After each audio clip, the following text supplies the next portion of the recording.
There's nothing like snook hook sets at dawn or catching a tarpon in the moonlight. Find your next fishing trip made easy on fishingbooker.com and experience the magic of the Sunshine State or any other destination on your fishing bucket list. Book a blue water adventure in search of sailfish or go snapper fishing with the kids. With over 6,000 captains and trips to choose from, planning your next one just got a whole lot easier. Download the Fishing Booker app on the Google Play or App Store, or visit them online at fishingbooker.com to book your trip today.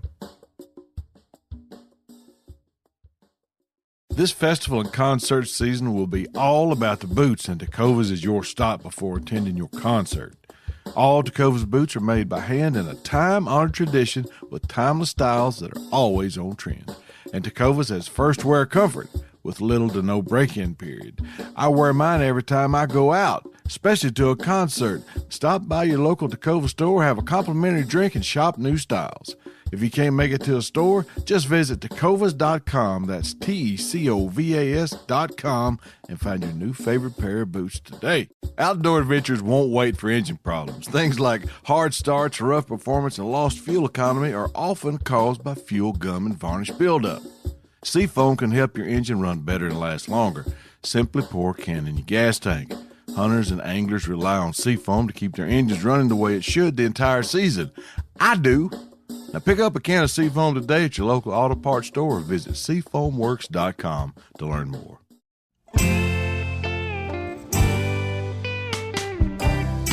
Welcome to This Country Life. I'm your host, Brent Reeves. From coon hunting to trot lining and just general country living, I want you to stay a while as I share my stories and country skills that'll help you beat the system. This Country Life is proudly presented as part of Meat Eaters Podcast Network, bringing you the best outdoor podcasts the airways have to offer. All right, friends, pull you up a chair or drop that tailgate. I think I got a thing or two to teach you. Old School Part 2. Old School Part 2. Old School also. Old School, here we go again. Whatever you want to call it, that's what we're talking about this week.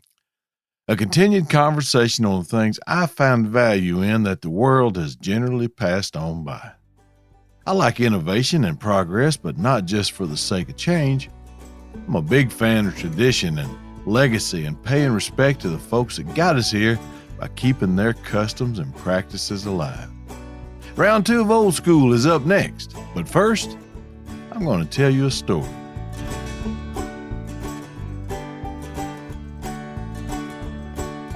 In 1975, I was 9 years old and had narrowed down the path my life would take to either being a policeman, a cowboy, or a stuntman. Now, looking back 48 years later, I have to say I pretty well called that career from the get-go. What little TV I watched at that time was Adam 12, Gunsmoke, Bonanza, The $6 Million Man, and SWAT. Now, a lot of you probably never heard of those shows, but I'm sure some will recall them. Anyway, we also had a barn and a hayloft. Dad kept everything that you associate with that barn in there, and it was also a playground for us kids. Now, y'all hang on, because I'm going somewhere with all this. The hay in the loft was used to build hideouts and for playing hide and seek, and it was the headquarters for a lot of the adventures we'd conjured up. It was an army base, a frontier fort, a place to hide chewing tobacco and cigarettes. It was anything we needed it to be, and it was full of tools, hatchets, axes, hammers, anything a group of well-intended but poorly supervised kids could think of to use for any activity other than their intended purpose. A hatchet turned into a tomahawk, and we took turns trying to master the art of chunking one to stick in a tree. A claw hammer made for a good pistol, and the many gunfights that'd break out at a moment's notice. And there were ropes coiled and hung around, but they were big and rough except for the ones that hung with the plow harness that belonged to my great-grandfather. He passed away before I was born, but he was my dad and my uncle's father figure growing up because their father, my grandfather, was killed in an industrial accident in a Navy shipyard in San Francisco, California. He'd taken a job there during World War II. Like a lot of men with families from our area, work was where you found it, and supporting the war effort was number one on the list, regardless of how far you had to travel to do it. Now, I'd seen Dad use those harness and our horse buck many times to plow a garden or to skid logs out of the woods that we'd cut for firewood. He'd also used it to pull a ground slide that he'd built out of rough-cut lumber. A ground slide is a decked platform of 2x12s about 10 feet long and 6 feet wide that sat above the ground on wooden skids. It was more or less a big sled that had a single tree attached to the front. And without going plumb off the rails here, a single tree is a wooden shaft, a little smaller in diameter of a baseball bat, reinforced with a strap of metal running from one end to the other. And in the middle would be a ring that you would attach to the sled, and on each end would be rings that would be attached to the harness that was on the horse. The harness on the horse had straps around the horse's chest, along his back, and round his hindquarters that helped distribute the load when he was pulling. On the horse's head was a headstall and a bit that worked just like a bridle on a saddle horse. Connected to the headstall and bit was a plow lines or reins, and that was the steering wheel, the brakes, and the gas to drive the whole kit and caboodle down the road. Those plow lines were tightly woven cotton ropes that were strong but soft on the hands and easy to grip. Now, where's Brent going with this story? Well, I had to explain all of that to explain this. That whole harness was precious to my dad. My great-grandfather had used it skidding logs with mules for a living when my grandfather was just a boy. He'd used it hauling out hogs and deer they'd killed in the woods and plowing in the garden for the food they grew. Outside of flour, meal, and a few other things that they didn't grow, raise, or hunt, that harness that hung in our barn had been an integral part of my father's very existence growing up, and a tangible item that he could reach out and touch that connected him and the rest of us to our past. My great-grandfather and grandfather had toiled and sweated holding those plow lines to survive, and my father had kept the legacy alive by doing it not so much out of necessity, but more out of nostalgia and legacy and the love that he had for those two men. And that's about as old school as it gets. So what does that have to do with TV shows that I was watching growing up or the career path I chose at the tender age of 9? Well, I'll tell you. In the opening credits of the SWAT TV show, they introduced the actors in different action sequences. Steve Forrest runs up to the corner of a building. Robert Urich hurdles a picket fence like he was shot out of a cannon. Rod Perry jumps headfirst through a closed glass window into a tool shed. Mark Shearer rappelled down the side of a 3-story building, and James Coleman jumped from one rooftop to another. Now, I was going to be one of those guys when I grew up. I was going to wear fatigues and a big ballistic vest and tote a rifle hunting bad guys and making the world safer. But it was going to be a long time before I could be old enough to do that for real, so now all I could do was pretend. I could run up to the corner of a barn with my tomato stick M16 and peek around to see if the coast was clear with no issues. The only fence we had to hurdle was either electric or barbed wire, and I wasn't built to safely jump over either. According to my maternal grandfather, my legs were barely long enough to reach from my behind to the ground when I stood up, so that was out. And jumping through a closed glass window seemed dangerous to me, and I was still at the age where I thought commandeering the family farm truck and passing the school bus was a good idea. Y'all remember how that worked out?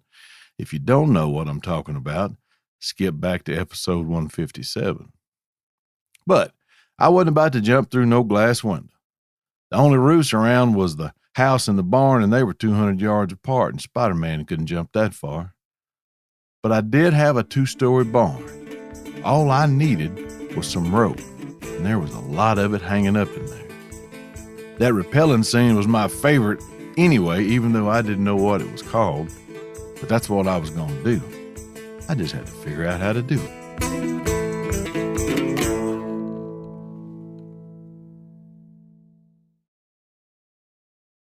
There's nothing like snook hook sets at dawn or catching a tarpon in the moonlight.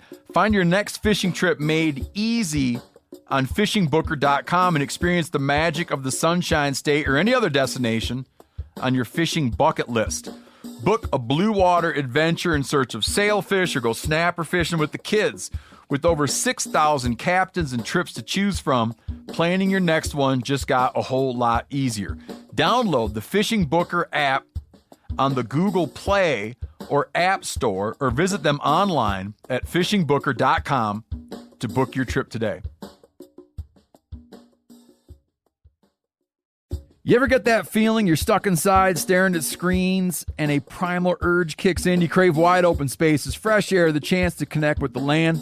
Well, maybe it's time to find your own piece of the wild, but searching for property can be a maze. That's where Land.com comes in. They got millions of listings across the country, from mountain ranches to hidden fishing holes. Their search tools are like a seasoned guide helping you narrow down what you want. Land.com isn't just about buying and selling. It's about finding a place to hunt, fish, explore, or simply sit by a campfire and listen to the crickets. So head over to Land.com today to turn one day into today, because trust me, there's nothing quite like the feeling of standing on your own piece of earth.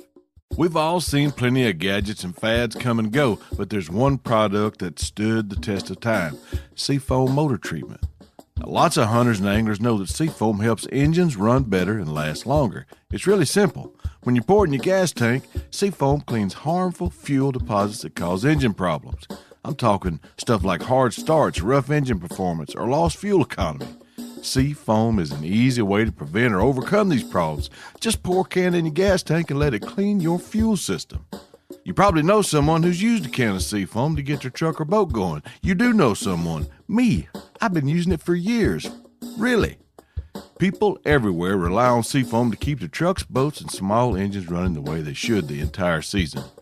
Help your engine run better and last longer. Pick up a can of Seafoam today at your local auto parts store or visit SeafoamWorks.com to learn more.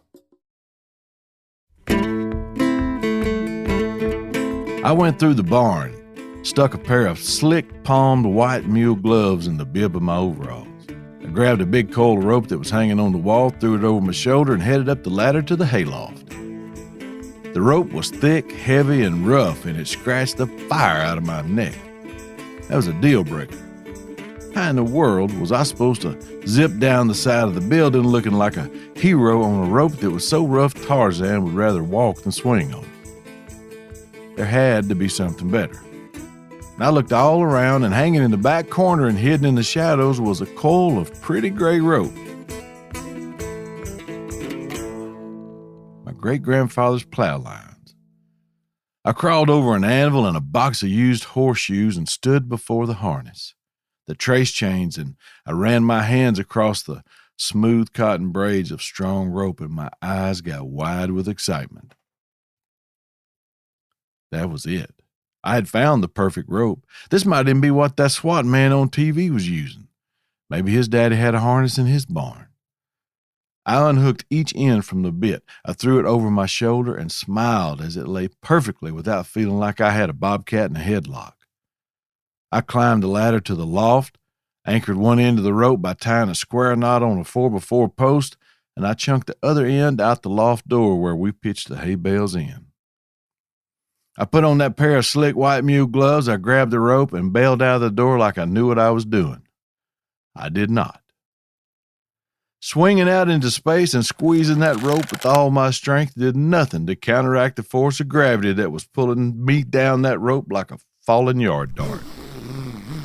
I rappelled the last 4 or 5 feet freestyle after turning that rope loose when my gloves heated up hot enough to bake biscuits in. Slamming into the ground went unnoticed as I continued my concentration on the smoldering pair of gloves that was still adorning my twice-baked hands. I let my hands cool off as I pondered on how that went sideways and what I could do to fix it. In the days before Google, you had to use your own noggin and not somebody else's to scope the correct procedure out through, in my case at least, a series of bad decisions. That's called trial and error. Or as it applied to me, trial and injury. Back up to the loft I went, but this time it was going to be different. Now, I had to figure out how to stand on the side of that building like that cat on TV did. Must have had a knot in his rope. I measured out what I thought would be long enough to have me about halfway down the barn wall, tied me a loop that I could sit in, and in it I sat. I stepped up to the edge of the loft door, made a wrap of rope around my arm, and with all the strength I could muster, I squeezed it tight. I backed up to the edge and walked down the side of that barn holding that rope as tight as I could until I got to the end of the slack. Now, in my mind, I had just rappelled. What I'd actually done was sat down in a loop of my great-grandfather's plow line and hung myself on the side of the barn like a Christmas decoration. I was just sitting there looking around, feeling accomplished, and eventually wondering how I was going to get down. Well, that was going to be real easy, but at that time, I didn't know how easy it was going to be. But I was more or less just stuck above Mother Earth at an altitude of about 6 feet. It might as well have been 600. The loop I'd tied in that rope wasn't big enough for me to slide through feet first, so I was just dangling in the sun on the side of our barn, like an idiot. After some time, I heard the dogs barking across the road in the pen. I knew Dad was over there feeding them, and it was only then that I started calculating my folly. I watched him from 150 yards away just doing his chores, walking back and forth, pouring out feed, changing out the water, just doing Dad stuff, and I saw him start looking around. I figured he was looking for me, and I got the feeling I should not be hanging on the side of the barn when he found me, in Grandpa's plow lines. But alas, there was nothing I could do but literally just hang around until he saw me and got me down.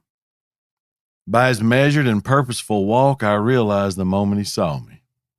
As he got closer, I could see the confusion on his face of how I had gotten where I was, and when he got close enough to realize I was hanging on the side of the barn holding onto a knot the size of an orange that I'd tied in Grandpa's plow lines, I saw that look of confusion turn to fission, as in nuclear fission, as in how an atomic bomb goes about being an atomic bomb.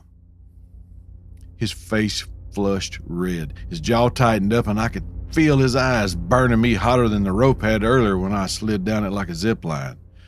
Is that Grandpa's plow lines? Not, what are you doing hanging on the side of the barn? Not, are you stuck? Not, do you need help? No, it wasn't none of that. But he was now standing under me, and when I answered him, I don't think I got to the pronunciation of the letter R in yes, sir, when he grabbed me by the collar of my shirt and snatched me out of that loop I'd tied in the lines. He didn't say a word. He didn't whoop me. He never whooped me. Not once. So if y'all are thinking one of these days Brent's going to tell a story about how his dad finally reached his limit and beat the ever-loving pudding out of him, you'll still be waiting when Jesus comes back, because there ain't going to be one of them stories. There should have been, but there wasn't. And I don't want you to get the idea that my father wasn't strict or that he just let me run wild. You'd be wrong thinking that. Had I done anything remotely to anyone else like the things I did to him or his things, I'd be telling you this story from Reeves Cemetery. What he did do was give me stern lessons in what it was to be a man, to stand up for what I believed in, to respect others, to be courteous, to defend the weak, and to stand up to the strong, even though I might be scared when I did it. He also taught me to deal with what life dealt me and go on. Maybe that's why he never tried to get that knot out. He just coiled the lines back up and hung them in their place on the wall with the rest of the harness. Now, I certainly deserved a whooping, and I got my share of them from my mama, but never from him. The disappointment that I could see in his face when I had done something out of line was way worse than any other punishment I could have ever received. Now, first of all, I wasn't a malicious child. I didn't do things out of meanness or with harmful intent, and I guess he knew that. I was bumbling my way through life, and he was giving me enough slack in my own reins to just go about my business and make my own decisions about things and learn for myself. A tried and true old school concept that is not popular in a lot of places today. Helicopter parents, they're called, just hovering around waiting for Junior to come up against some kind of adversity so they can come in and fix it for him and make it easier. You know the saying about glass houses. Well, I ain't going to start chunking rocks because I'm as guilty of it as anyone, but I try not to be. Alexis and I want Bailey to grow up and be a responsible adult who makes informed decisions based on our faith, teachings, and her knowledge and belief in what we've taught her to be true.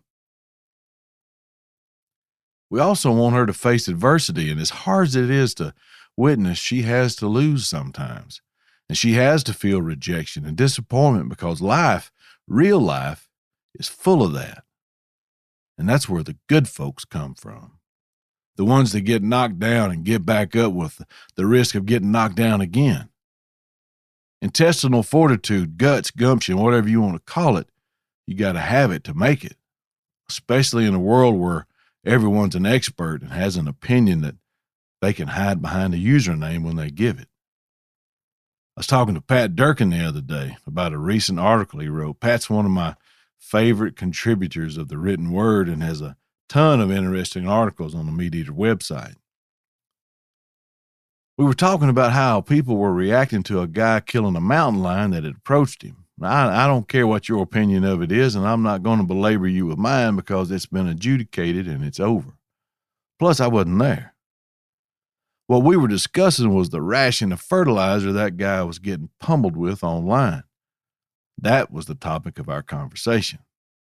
I told Pat that so-called social media should have a rule that when you run your mouth about something, especially something that you don't know anything about, you should have to post your address with it as well. We both figured there'd be a lot less of it if that was the case. Regardless, the practice of not saying anything if you didn't have something good to say is an old school lesson we should all get behind. Except when it comes to possums and rats. I don't care if you're in church, on the radio, or both. Let it rip and give them no quarter.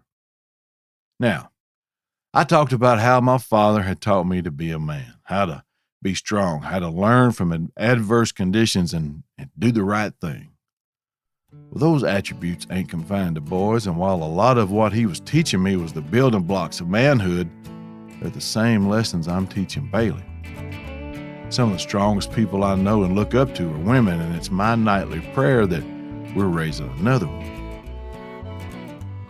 Read a quote the other day that said, "Adversity shakes the foundation of our character to see if what we believe and value is really worth standing for." Man, I like that. I find a lot of truth in it. You know, I'm reminded of a portion of my father's adversity every day when I look at a coil of rope hanging in my garage.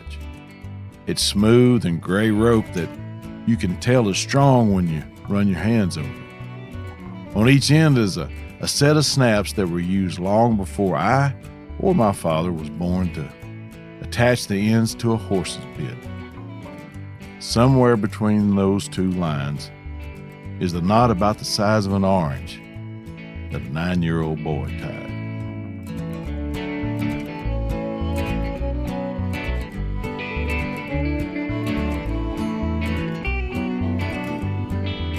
Y'all keep your plowed lines straight, and thank you so much for listening. I look forward to visiting with you next week, and until then, this is Brent Reeves signing off. Y'all be careful.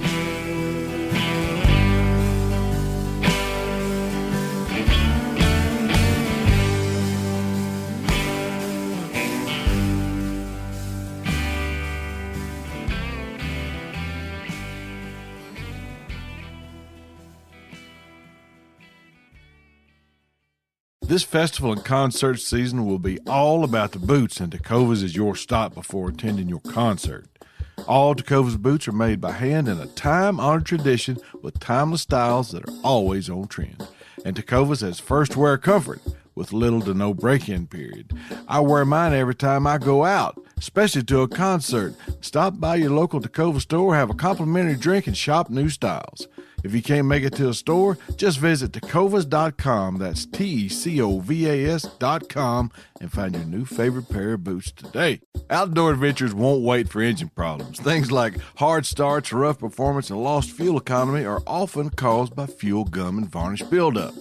Seafoam can help your engine run better and last longer. Simply pour a can in your gas tank. Hunters and anglers rely on Seafoam to keep their engines running the way it should the entire season. I do. Now pick up a can of Seafoam today at your local auto parts store or visit SeafoamWorks.com to learn more.